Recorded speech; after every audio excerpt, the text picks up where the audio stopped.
नमस्कार मंडळी, आपल्या मिनी ब्लॉगमध्ये भरपूर दिवसांनी स्वागत करतोय. ॲक्च्युली कामामुळे मला काही ब्लॉग करता येत नव्हतं. म्हटलं तुम्हाला व्हिडिओ आवडतात, म्हटलं तुम्हाला एक पप्पी देऊया मस्तपैकी. मग पप्पी दिली तुम्हाला. बोललो आता पप्पी देऊन आता बोललो भूक लागली, आता खायला बसूया. मस्त बायकोने मस्त साबुदाणे वडे बनवले होते. आता कुरकुरीत क्रिस्पी वडे बनवले होते. आता मी खाऊन घेतो, बाबा मला भूक लागली आहे. मी खाऊन घेतल्यानंतर मला आवाज आला गुबू गुबू. बघतो तर काय मंदिरात आले होते, आपल्या मैदानात नंदी महाराज आले होते. मस्त सांग भोलानाथ पाऊस पडेल काय. पाऊस काय पडणार नाही, पण नंदी महाराज आले होते. ठीक आहे, नंदी महाराजांच्या बोललो जवळ जावे का नको. बोललो बाबा शिंग भरपूर मोठे घुसले तर पोटात सगळं बाहेर निघायचं. त्यानंतर पोचलो आपण पवई तलावाचे. तर पवई तलावाचे तर बघतो तर मस्तपैकी सगळे मासे पकडत होते. भरपूर तलाव भरला होता. बोललो आपण पण मासे पकडूया, काही इच्छा झाली होती. पण नंतर बोललो नको बाबा, श्रावण आहे, नाहीतर मासे पकडायला गेलो मगर आहे तिकडे, नाहीतर तिचा श्रावण व्हायचा. बोललो निघे बाबा आपण तिकडनं निघालो. आणि बघतो तर हा पाऊस भरला होता.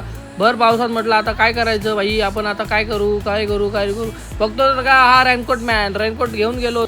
म्हणून पावसाला परत गंडवला आणि घातला रेनकोट. बोललो बाबा वाचलो. परत नंतर आलो घरी. रे बघतो तर काय दोन मित्रांची बिछडलेल्या मित्रांची भेट झाली. एकदम खुश झाले मित्र.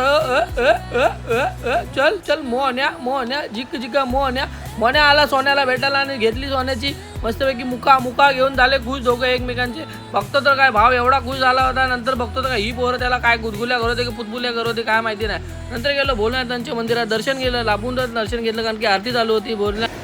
घरी जात असताना शुभनीलला भाव केला. शुभनील घाबरला, तो घाबरला. ठीक आहे, तुम्ही व्हिडिओला लाईक करा, शेअर करा, चॅनलला सबस्क्राईब करा. भेटू पुढच्या वेळी. टाटा बाय बाय, काळजी घ्या.